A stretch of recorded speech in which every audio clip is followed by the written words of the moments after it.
국민 여러분, 새해 좋은 꿈 많이 꾸셨습니까? 을사년 새해에는 정말 기쁜 일 많으시길 바랍니다. 저는 작년 12월 14일 탄핵 소추되고 나서 혼자 생각하는 시간을 많이 갖게 됐습니다.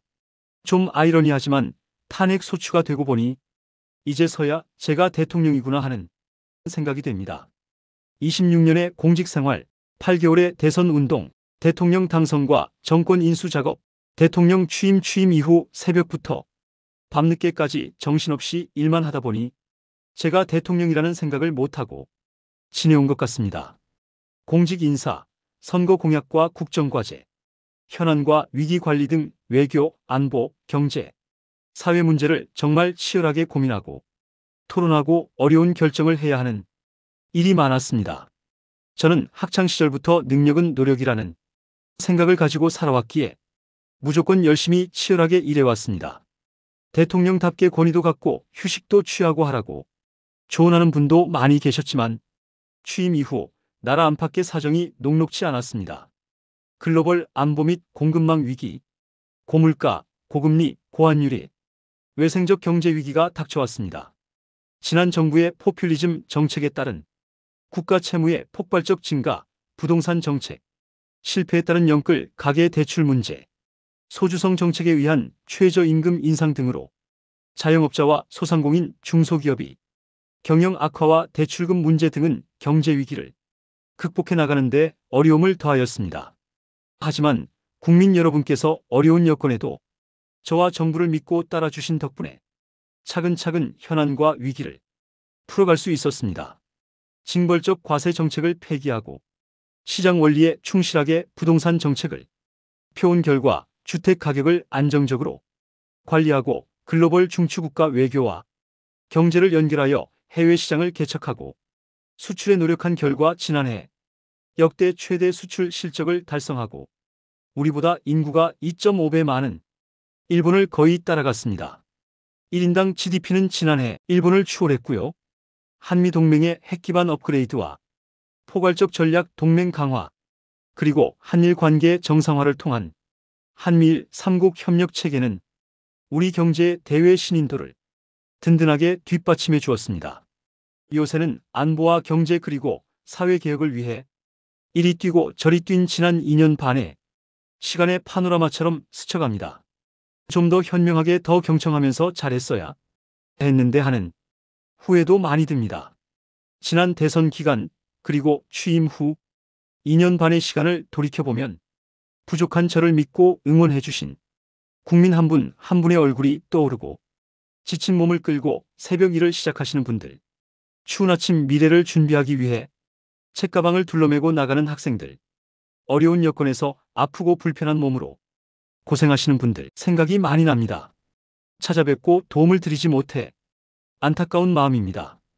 부지런히 돌아다니고 일하다가 이렇게 직무정지 상태에서 비로소 내가 대통령이구나라는 생각을 하게 되는 것은 이러한 안타까움 때문이 아닌가 싶습니다. 이번 직무정지가 저의 공직 생활에서 네 번째 직무정지입니다. 검사로서 한 차례, 검찰총장으로서 두 차례, 모두 세 차례의 직무정지를 받았습니다. 제 주변 사람들은 제게 적당히 타협하고 조금 쉬운 길을 찾지 않는다고 어리석다고 합니다. 어리석은 선택으로 직무정지를 받다 보면 가까운 사람들이 등을 돌리고 외로움을 느낄 때도 있지만 시간이 지나면 오해도 풀리고 많은 분들이 응원과 격려가 힘이 되었습니다. 늘 저의 어리석은 결단은 저의 변함없는 자유민주주의와 법치주의에 대한 신념이었습니다. 자유민주주의 아닌 민주주의는 가짜 민주주의이고 민주주의의 이름을 빌린 독재와 전체주의입니다. 민주주의는 개인의 자유를 지켜주기 위한 제도이고 자유민주주의는 법치주의를 통해 실현되는 것입니다. 또 우리 공동체 모든 사람들이 자유가 공존하는 방식이 바로 법치입니다. 법치는 자유를 존중하는 합리적인 법과 공정한 사법관에 의해 실현됩니다. 법치주의는 자유민주주의의 핵심 요소입니다.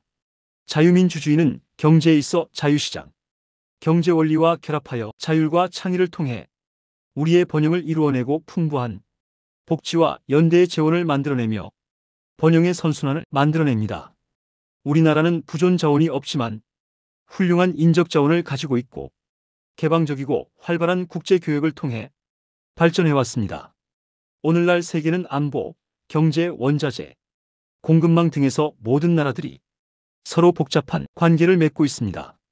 우리의 번영을 지속하고 미래 세대에 이어주려면 자유와 법치의 가치를 공유하는 국가들과 연대가 특히 중요합니다. 물론 우리에게 적대적인 공격을 하지 않는 국가는 체제와 가치가 다르더라도 상호 존중과 공동 이익에 추구하는 현실적인 측면에서 협력해야 합니다.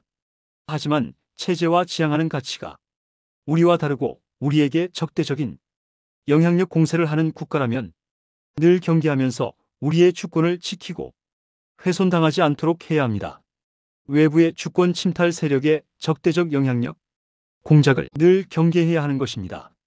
그렇게 해야 그런 세력의 영향력을 차단하고 우리를 만만히 보지 않도록 하면서 상호 존중과 공동 이익을 실현할 수 있는 것입니다. 우리가 경계하고 조심해야 공동 번영과 평화를 누릴 수 있는 것입니다.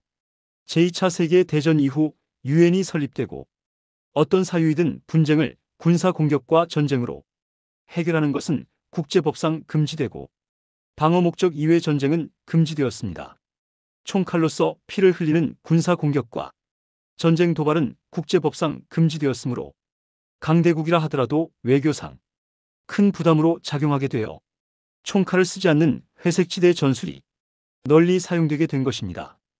허위 선동의 심리전, 정치인 매수와 선거 개입 등의 정치전, 디지털 시스템을 공격하는 사이버전 군사적 시위와 위협을 보태어 시연하는 하이브리드 전술이 널리 쓰이게 된 것입니다. 국가 기밀 정보와 핵심 산업 기술, 정보의 탈취와 같은 정보전도 하이브리드전에 포함됩니다. 그래서 현대적 신흥 안보는 군사 정치 안보를 넘어서 경제 안보, 보건 환경 안보, 에너지 식량 안보, 첨단 기술 안보, 사이버 안보, 재난 안보 등 매우 포괄적이고 다양합니다. 군사 정치 안보는 정보 보호, 보안과 각종 영향력 공작 차단을 포함합니다. 군사 도발과 전쟁은 상대국의 주권을 침탈하는 정치 행위인데 국제법이 금지하는 군사 도발과 전쟁을 하지 않고 공격과 책임 주체도 뚜렷이 드러나지 않는 다양한 회색지대 하이브리드전을 주권 침탈이 수단으로 사용하는 것입니다. 특히 권위주의 독재국가, 전체주의 국가는 체제 유지를 위해 주변국을 비롯한 많은 국가들을 속국 내지 영향권 하에 두려고 하고 있습니다. 국내 정치 세력 가운데 외부의 주권 침탈 세력과 손을 잡으면 이들의 영향력 공작에 도움을 받아 정치 권력을 획득하는 데 유리합니다. 그러나 공짜는 없습니다. 우리의 핵심 국익을 내줘야 합니다.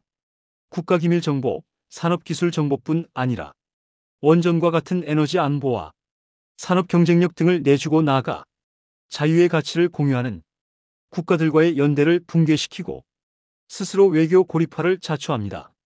국익에 명백히 반하는 반국가 행위를 하는 것입니다. 이런 세력이 집권 여당으로 있을 때 뿐만 아니라 국회의석을 대거 점유한 거대 야당이 되는 경우에도 국익에 반하는 반국가 행위는 계속됩니다. 막강한 국회 권력과 국회 독재로 입법과 예산 봉쇄를 통해 집권 여당의 국정 운영을 철저히 틀어막고 국정 마비를 시킵니다. 여야 간의 정치적 의견 차이나 견제와 균형 차원을 넘어서 반국가적인 국익 포기 강요와 국정 마비, 헌정 질서 붕괴를 밀어붙입니다. 이건 남의 나라 이야기가 아닙니다. 바로 대한민국의 현실입니다.